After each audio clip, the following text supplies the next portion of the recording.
स्वागत है आप सभी का। मैं हूं आस्था कौशिक और आप देख रहे हैं हमारा खास बुलेटिन गंगा सवेरा। नमस्कार, सुप्रभात। आपके साथ मैं राजेंद्र देव और उत्तर प्रदेश और उत्तराखंड समेत हर अहम खबर के साथ हाजिर है हम दोनों। जी हां, बात चाहे राजनीति की हो या फिर राजनेताओं की, हर चुनावी खबर आपको इस बुलेटिन में हम दिखाएंगे। हर खबर बिल्कुल अलग और नए अंदाज में आपके सामने होगी। तो चलिए शुरू करते हैं हमारा खास बुलेटिन गंगा सवेरा।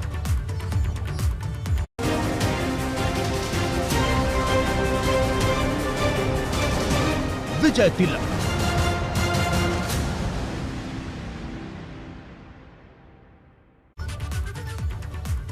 तो बुलेटिन में खबरों की शुरुआत आज की सबसे बड़ी खबर से करते हैं। बिल्कुल, और खबर है यूपी के चुनावी युद्ध में भाजपा के चाणक्य की एंट्री से जुड़ी हुई, क्योंकि आज प्रधानमंत्री के संसदीय क्षेत्र काशी से भाजपा 2022 चुनाव पर महामंथन करने जा रही है और इस चुनाव के लिए खुद भाजपा के चाणक्य अमित शाह 2 दिवसीय यूपी दौरे पर आ रहे हैं। और अमित शाह का यह दौरा आगामी विधानसभा चुनाव को लेकर बहुत अहम है, क्योंकि यहां पर वो कई अहम बैठकें करने वाले हैं। और इस बैठक का अंदाजा आप किसी बात से लगा सकते हैं कि भाजपा की पूरी चुनावी टीम, सीएम योगी, दोनों उप मुख्यमंत्रियों से लेकर संगठन के पदाधिकारी समेत करीब 800 लोग इस मंथन में नजर आने वाले हैं। और आपको ये भी बता दें कि वाराणसी में भाजपा की ये बैठक 2 सत्रों में होने वाली है। पहले सत्र में यूपी चुनाव प्रभारी धर्मेंद्र प्रधान और प्रदेश प्रभारी राधा मोहन सिंह, प्रदेश अध्यक्ष स्वतंत्र देव सिंह के अलावा सभी 7 चुनाव सह प्रभारी, 6 संगठन क्षेत्रों से जुड़े पदाधिकारी इस बैठक में मौजूद होंगे। हालांकि अमित शाह दूसरे सत्र से चुनावी मंथन में शामिल होंगे, जिसमें टिकट बंटवारे से लेकर स्थानीय मुद्दों समेत जिताऊ सीटों और खास बातों पर चर्चा होगी। शाम 5 बजे टीएफसी हॉल में 403 विधानसभा प्रभारियों, 98 संगठनात्मक जिलाध्यक्ष और जिला प्रभारियों के साथ चुनावी तैयारियों की रूपरेखा तय होगी। तो अमित शाह उत्तर प्रदेश आ रहे, काशी में भाजपा का यह महामंथन होगा और तमाम शीर्ष नेताओं के अलावा कुल 800 लोग इस महामंथन में शामिल होंगे। मुख्यमंत्री, दोनों उप मुख्यमंत्री, संगठन के तमाम बड़े अधिकारी, तमाम चुनाव प्रभारी, ये सभी लोग आज के इस महामंथन में गृह मंत्री अमित शाह के साथ शामिल होंगे। बिल्कुल, और 2 सेशंस रखे गए हैं। 2 सेशन में पूरा ये महामंथन चलेगा। 800 से ज्यादा लोग इस बैठक में शामिल होंगे। स्थानीय मुद्दे तो होंगे ही, बूथ स्तर की तैयारियों पर बात होगी। संगठन, चुनावी रणनीति, सदस्यता अभियान को लेकर मंथन किया जाएगा। एंटी इनकम्बेंसी पर बात होगी। जिताऊ सीटों को चिन्हित किया जाएगा। दरअसल यूपी चुनाव से पहले 2 हफ्तों में दूसरी बार अमित शाह यूपी आ रहे हैं और इस बार शाह की नजर काशी से लखनऊ की फतेह की है, क्योंकि 2 दिन तक अमित शाह जहां चुनावी रणनीति को दार देंगे, तो वहीं मल्टी लेयर मीटिंग कर जीत का मंत्र भी देंगे। आपको ये जानना यहां पर आवश्यक है कि यूपी में शाह की रणनीति हमेशा कारगर ही रही है, लेकिन सवाल बड़ा है कि क्या इस बार भी शाह की चाणक्य नीति काम कर जाएगी? क्या चाणक्य अपनी रणनीति से विरोधियों को फिर चुनावी युद्ध में परास्त कर सकेंगे?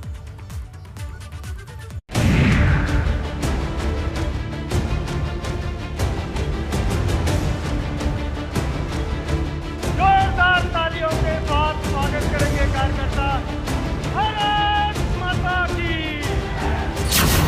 22 की चुनावी बाजी, अमित शाह का मिशन काशी। यूपी में फिर से 300 पार का संकल्प का मुट्ठी बींचिए। पूर्वांचल पर शाह की नजर, वाराणसी वाया लखनऊ।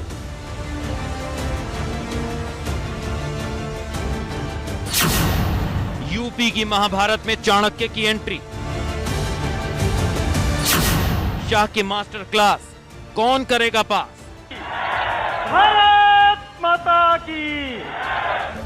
यूपी विधानसभा अगर महाभारत है तो अमित शाह इस महाभारत के चाणक्य हैं और इस बात का गवाह है 2014, 2017 और 2019 का चुनाव।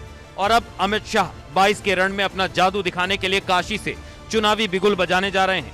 अमित शाह शुक्रवार को काशी में अपने विरोधियों पर गरजेंगे और जमीन पर भाजपा की रणनीति को धार देंगे। देश के गृह मंत्री और बीजेपी के चुनावी चाणक्य अमित शाह इस टीएफसी में जो पदाधिकारी हैं उनके साथ बैठक करेंगे। 403 विधानसभा प्रभारी और इसके साथ ही अगर बात करें तो 98 की संख्या में संगठनात्मक जिला अध्यक्ष एवं जिला प्रभारियों के साथ यूपी के मुख्यमंत्री, यूपी के उप मुख्यमंत्री, सह प्रभारी और अन्य संगठन से जुड़े हुए पद के लोग भी यहां पर मौजूद होंगे। यूपी को जितना शाह समझते हैं उतना शायद ही कोई समझता हो। अब चुनावी चाणक्य काशी को केंद्र में रखकर कार्यकर्ताओं को चार्ज करेंगे। जानकारी के मुताबिक अमित शाह काशी में चुनावी तैयारियों पर मंथन करेंगे। जीत का मंत्र देने के लिए 403 विधानसभा प्रभारी, 97 जिला अध्यक्ष, 97 जिला प्रभारी को बैठक में बुलाया गया। टीएफसी हॉल में करीब 800 कुर्सियां लगाई गई। उत्तर प्रदेश भारतीय जनता पार्टी की विधानसभा प्रभारी बैठक है, जिसमें कार्यकर्ताओं को मार्गदर्शन देने देश के गृह मंत्री, पूर्व राष्ट्रीय अध्यक्ष आदरणीय अमित शाह जी को कल सायं आ रहे हैं। यूपी चुनाव से पहले 2 हफ्तों में शाह का ये दूसरा यूपी दौरा है। काशी से पहले जब शाह लखनऊ आए थे तो विरोधियों पर जमकर गरजे थे।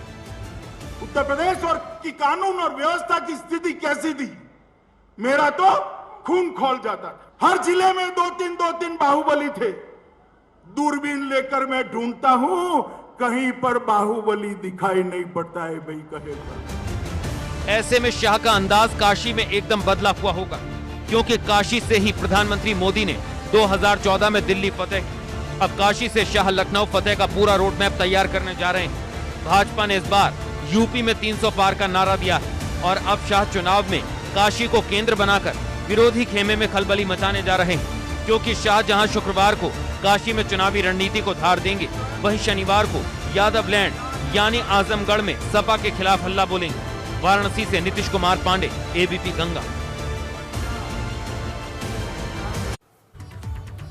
तो चलिए अब आपको सीधा वाराणसी ही ले चलते हैं और हमारे साथ हमारे संवाददाता नीतीश पांडे इस वक्त वाराणसी से हमारे साथ जुड़ गए। नीतीश, अभी आपका इनपुट हम देख रहे थे अपनी रिपोर्ट में, आप बता रहे थे कि कैसे तैयारी है आज के इस महामंथन की, तो इस पर काम कब से शुरू हो जाएगा? आज क्या हलचल अभी से शुरू हो गई है? कार्यकर्ताओं का या पदाधिकारियों का वाराणसी में पहुंचना शुरू हो चुका है या वो वाराणसी में पहुंच चुके हैं? राजेंद्र जी, जो पदाधिकारी हैं वो वाराणसी पहुंच चुके हैं और बहुत सारे पदाधिकारी अभी थोड़ी देर में वाराणसी पहुंच जाएंगे।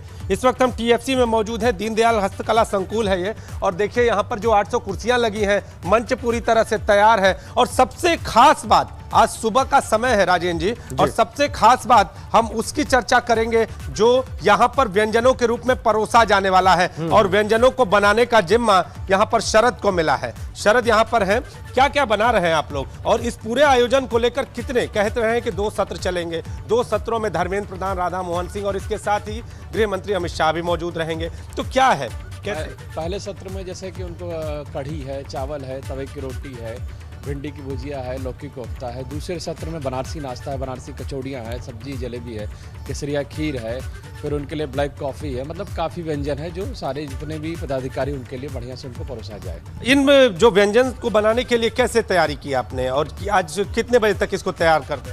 इसको हमको 12 साढ़े 12 बजे पहला जो सत्र है उस समय उनको लंच कराना है, शाम को फिर डिनर कराना है 6:30 बजे करीब। इसमें खासतौर पे खीर जो बता रहे हैं आप, केसरिया खीर, और इसके साथ ही बनारसी कचौड़ी जलेबी। बनारस के ये है कि जो आ रहे हैं उनको बनारसी नाश्ता व्यंजन परोसा जाए, कचौड़ी सब्जी जलेबी है, मलइयो है, केसरिया खीर, जो यहाँ की पहचान है उनको परोसा जाए। बनारस की पहचान परोसने की बात है। अगर बात करें गृह मंत्री के लिए, तो उनके लिए क्या आपने तैयारी? गृह मंत्री के लिए जैसे उनको ब्लैक कॉफ़ी है, उनके लिए फिर हमने अलग से व्यंजन बनाया है, जैसे उनके लिए सादा व्यंजन है, भिंडी की भुजिया है, लौकी की है, उनके लिए कचौड़ी सब्जी जलेबी है, केसरिया है, खीर है। बनारसी पान भी है क्या? बनारसी पान भी है उनके लिए।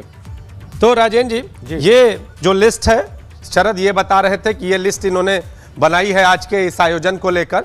2 सत्रों में बैठक, प्रथम सत्र में जो बैठक होगी, प्रथम सत्र की बैठक धर्मेंद्र प्रधान और राधा मोहन सिंह लेंगे, और उस जो सत्र की बैठक में काशी में अगर बात करें पिछले दिनों जो अभियान चले हैं उनका क्या अपडेट है, इसके साथ ही जो स्थानीय लेवल पर किस किस तरह की योजनाएं हैं और वो जनता तक कितनी पहुंची हैं और आगे किस तरह से पहुंचानी है, आगे किस तरह से कमर कस के मैदान में आना है, इन सब पर चर्चा होगी। और ठीक 5:15 के लगभग अमित शाह भी इस हॉल में प्रवेश करेंगे, और इस हॉल में प्रवेश के साथ ही गृह मंत्री यहाँ पर लगभग 800 की संख्या में अगर बात करें तो जिला अध्यक्ष और इसके साथ ही जिला प्रभारी और कितना ही नहीं 403 विधानसभाओं के विधानसभा प्रभारी और जितने भी बड़े पदाधिकारी हैं वो सभी यहाँ पर मौजूद रहेंगे। मुख्यमंत्री एक चीज बताइए, एक बात स्पष्ट करिए नीतीश के पहले सत्र में किस विषय पर मंथन होगा? चुनाव के लिए किस तरह से पहले सत्र में क्या विषय होगा मंथन का और दूसरे सत्र में क्या विषय होगा मंथन का? दोनों सत्रों के सब्जेक्ट्स भी हमारे दर्शकों के सामने रखिए जिस पर मंथन होने वाला है।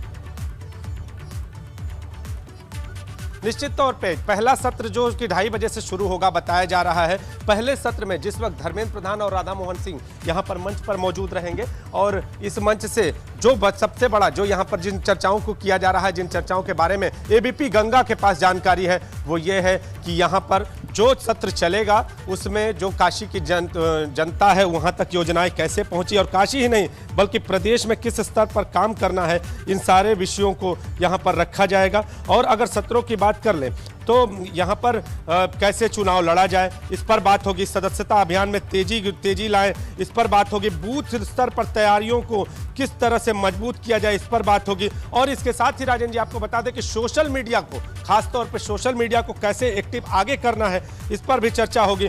कमजोर सीटों की बात की जाएगी, जिन सीटों पे भारतीय जनता पार्टी कहीं कमजोर दिखाई दे रही है, हालांकि पार्टी स्तर पर इनका यह मानना है कि हम कहीं से कमजोर नहीं है, लेकिन फिर भी जो सच है जहां कमजोर हैं वहां पर कैसे अभेद्य किला तैयार किया जाए इस पर चर्चा होगी, इस पर बात होगी। और इसके साथ ही अगर बात करें तो 150 सीटों पर जहां पर कम अंतर से जीत हुई थी वहां पर आगे के समय में आने वाले चुनाव में किस तरह से रिकॉर्ड जीत यहां पर दर्ज की जाए इस पर चर्चा होगी। और अगर दूसरे सत्र की बात करें तो इन सारी चर्चाओं को जोड़ते हुए आगे जब यहां पर गृह मंत्री अमित शाह होंगे तो उस दौरान प्रदेश और केंद्र द्वारा लागू की गई योजनाओं को अंतिम व्यक्ति तक कैसे पहुंचाएं इस पर चर्चा होगी। और कोरोना काल में जिस तरह से आम जनता को मदद पहुंचाई गई, आम जनता किस तरह से बिल्कुल नीतीश, और आने वाले चुनाव में ये बहुत अहम हो जाता है कि सरकार ने जो भी कामकाज किए हैं वो सही मैसेज के रूप में जनता तक पहुंचे ताकि इसका लाभ चुनावों में मिल पाए। बहुत शुक्रिया, आप नजर बनाए रखिए, दिन भर आपके पास हम लौटेंगे बैठक की अपडेट के लिए।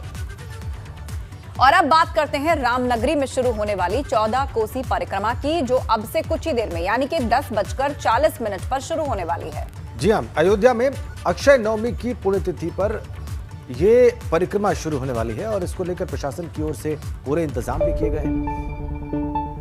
बताएं कि ये परिक्रमा कल सुबह 8:33 पर खत्म। और दरअसल 2 सालों से कोरोना काल के चलते ये परिक्रमा बाधित भी रही है और ऐसे में इस बार 14 कोसी परिक्रमा में लाखों श्रद्धालुओं के आने का अनुमान लगाया जा रहा है। आज थोड़ी देर में परिक्रमा शुरू होगी 14 कोसी और उसके बाद कल सुबह 8:33 पर समाप्त होगी। 2 वर्षों में ये परिक्रमा स्थगित रही है, पिछले 2 वर्षों में कोरोना की वजह से आज फिर से शुरू हो रही है और इसका बहुत महत्व है अयोध्या में 14 कोसी परिक्रमा का। तो आज से शुरू होकर कल सुबह 8:33 तक चलेगी 14 कोसी परिक्रमा। इस बार लाखों श्रद्धालुओं के आने का अनुमान है जो कोरोना की वजह से नहीं आ पाए थे पिछले 2 वर्षों में। चूंकि 2 साल के बाद ये परिक्रमा उस स्वरूप में वापस होने जा रही है तो प्रशासन भी चौकस है, इंतजाम पूरे कर लिए गए हैं और ये देखिए सड़कों को समतल किया जा रहा है ताकि जो परिक्रमा में शामिल होने के लिए जो साधु संत हैं उनको कोई दिक्कत ना आए, जो लोग वहां पर जुड़े उनकी सुरक्षा के इंतजाम पूरे हों और वही भव्यता और वही महिमा इस परिक्रमा की नजर आए जो 2 साल पहले हुआ करती थी। कोरोना काल के कारण ये फिलहाल बाधित रही, लेकिन आप देखिए इसकी तैयारियां शुरू हो चुकी हैं। शुभ मुहूर्त पर शुरू की जाएगी 14 कोसी परिक्रमा, जिसका बहुत बड़ा महत्व माना जाता है। 10:40 पर यह मुहूर्त रखा गया है और कल सुबह 8:33 पर इसका समापन होगा।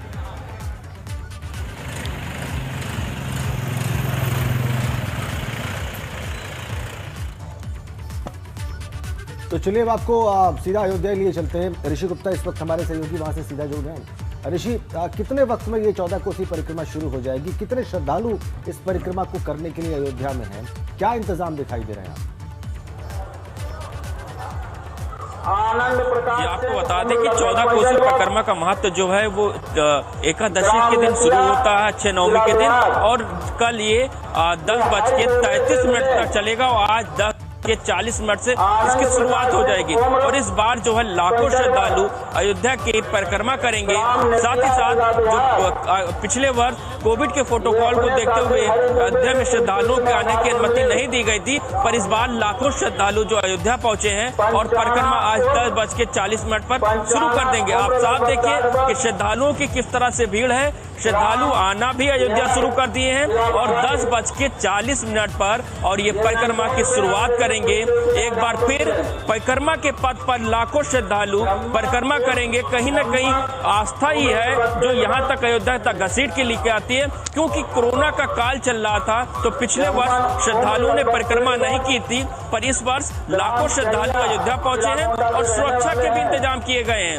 सुरक्षा के जितने भी बैरिकेड है अयोध्या में, जितने प्रमुख मार्ग हैं, उनको बंद कर दिया गया है, वाहनों को प्रवेश वर्जित कर दिया गया है, जिससे जो श्रद्धालु आ रहे हैं उनको किसी भी प्रकार की कोई समस्या न हो। और साथ ही साथ कोविड के प्रोटोकॉल को भी ध्यान में रखा जा रहा है और जो श्रद्धालु हैं उनके आपस में दूरियां बना करके परिक्रमा कर भी रहे हैं आज। ठीक है, बहुत बहुत धन्यवाद आपका। आप कह रहे हैं कि इस बार ज़्यादा उत्साह है, कोविड की वजह से जो है पिछली बार श्रद्धालु नहीं आ पाए थे, इस बार बड़ी संख्या में आ रहे हैं। सुबह 10:40 पर परिक्रमा शुरू हुई और 14 कोसी परिक्रमा आज होगी। इसके लिए बहुत ज़बरदस्त इंतज़ाम अयोध्या में और लोगों की बड़ी श्रद्धा है इस 14 कोसी परिक्रमा में अयोध्या की। 2 वर्षों के अंतराल के बाद आज फिर से शुरू होने जा रही है। 10:40 पर शुरू होगी और कल सुबह 8:33 तक चलेगी।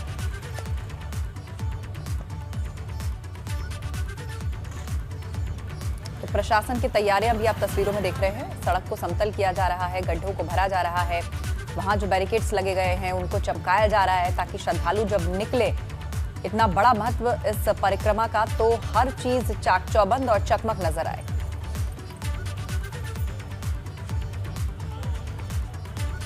और चलिए राजेंद्र, अब मैं ग्राफिक्स के जरिए बता देती हूं अपने दर्शकों को कि आज कौन सी बड़ी खबरें रहने वाली हैं। सियासी खबरों के साथ साथ हमारी पैनी नजर आज किन खबरों पर रहने वाली है, वो खबरें हम अपने दर्शकों को बताते हैं। बिल्कुल आस्था, सियासी खबरों पर तो लगातार हम नजर बनाकर रखते ही हैं। हमारी कोशिश रहती है कि चुनावी और गैर चुनावी कोई भी खबर हमारे दर्शकों से अछूती न रहे, उनसे छूटने न पाए। पूर्व कैबिनेट मंत्री गायत्री प्रजापति को लेकर क्या बड़ी खबर रहने वाली है दर्शकों को, अब वो बताने जा रही हैं हमारी सहयोगी आस्था। ओवर टू यू आस्था। बिल्कुल राजेंद्र, और एक एक करके उन बड़ी खबरों से हम अपने दर्शकों को रूबरू कराते हैं जिन पर आज दिन भर हमारी नजर बनी रहने वाली है। सबसे पहले बात हम चित्रकूट की कर लेते हैं। चित्रकूट गैंगरेप केस में पूर्व मंत्री गायत्री को होगी सजा। गायत्री प्रजापति समेत 3 दोषियों को आज सजा सुनाई जाएगी, इस पर हमारी नजर रहेगी। इन दोषियों को एमपी एमएलए की स्पेशल कोर्ट आज सजा सुनाएगी। गायत्री प्रजापति, अशोक तिवारी, आशीष को आज सजा होगी। आपको बता दें कि साल 2014 में गायत्री के आवास पर गैंगरेप का यह पूरा मामला है। सुप्रीम कोर्ट के आदेश पर 2017 में यह केस दर्ज किया गया था। 4 आरोपी इसमें बरी हो चुके हैं। 15 मार्च 2017 से जेल में बंद है पूर्व मंत्री गायत्री प्रजापति और आज सजा का ऐलान होना है। और इस बीच एक और बड़ी खबर आपको बता दें, एक और बड़ी खबर जिस पर हमारी नजर रहेगी, वो खबर लखीमपुर कांड से जुड़ी हुई है। दिल्ली लखीमपुर कांड पर आज सुप्रीम कोर्ट में सुनवाई है। मामले में जांच को लेकर आज सुप्रीम कोर्ट फैसला दे सकता है। दरअसल पिछली सुनवाई में कोर्ट ने यह कहा था कि वो जांच की निगरानी के लिए हाईकोर्ट के रिटायर्ड जज की नियुक्ति करेगा। तो ऐसे में यह संभव है कि सुप्रीम कोर्ट जांच के लिए रिटायर्ड जज की नियुक्ति कर दे। और आपको यह भी बता दें कि पिछली सुनवाई में कोर्ट ने एसआईटी के कामकाज पर असंतोष जताया था और यह कहा था कि हत्या के सभी मामलों को आपस में मिला दिया जा रहा है। तो इन खबरों को हम ट्रैक करेंगे और उससे जुड़ी अपडेट लेकर आएंगे। जी राजेंद्र। बिल्कुल आस्था, आपने इन 2 बड़ी खबरों से हमारे दर्शकों को रूबरू कराया। चित्रकूट गैंगरेप केस में पूर्व मंत्री को क्या सजा मिलती है, इस पर एबीपी गंगा की नजर बनी रहेगी। वहीं लखीमपुर कांड को लेकर सुप्रीम कोर्ट की सुनवाई में आज क्या निकलकर सामने आएगा, ये भी एबीपी गंगा आपको बताएगा। आइए अब शुरू करते हैं धुआंधार 22। मिशन 2022 को लेकर वाराणसी में भाजपा का महामंथन आज। 2 दिवसीय यूपी दौरे पर आने वाले हैं अमित शाह। 2 सत्रों में होगी 2022 के लिए सबसे बड़ी बैठक। उत्तराखंड में भी भाजपा की बड़ी बैठक। आगामी विधानसभा चुनाव को लेकर बैठक लेंगे उत्तराखंड चुनाव प्रभारी प्रहलाद जोशी। प्रदेश मुख्यालय पर मंथन। अखिलेश की विजय रथ यात्रा के तीसरे चरण का गोरखपुर से आगाज। कल गोरखपुर में जनसभा के बाद विजय रथ लेकर कुशीनगर जाएंगे अखिलेश। 14 नवंबर को लखनऊ वापस लौटेंगे अखिलेश। आज रामनगर से पदयात्रा निकालेंगे उत्तराखंड के पूर्व मुख्यमंत्री हरीश रावत। दोपहर 12 बजे से पदयात्रा की शुरुआत। मुजफ्फरनगर में यूपी सरकार पर जमकर गरजे अखिलेश यादव। जनसभा में किसान कानून व्यवस्था, पुलिस कस्टडी में मौत के मामले पर साधा निशाना। मुरादाबाद की रैली में अखिलेश पर बरसे ओवैसी। जिन्ना मामले को दी इतिहास पढ़ने की नसीहत। कहा अखिलेश यादव को इतिहास पढ़ना चाहिए, भारत के बंटवारे के लिए जिन्ना ही था जिम्मेदार। लखनऊ में शाहजहांपुर की आशा कर्मचारियों से मिली प्रियंका गांधी। सीएम योगी से मिलने पहुंची आशा कर्मियों के साथ पुलिस ने की थी मारपीट। प्रियंका के सामने रखी उन्होंने अपनी मांग। कासगंज मामले में सियासत जारी। अल्ताफ के परिजनों से मिलने के बाद बोले कांग्रेस नेता सलमान खुर्शीद, मामले में कोर्ट जाएंगे, जरूरी कदमों को उठाकर इंसाफ दिलाएंगे।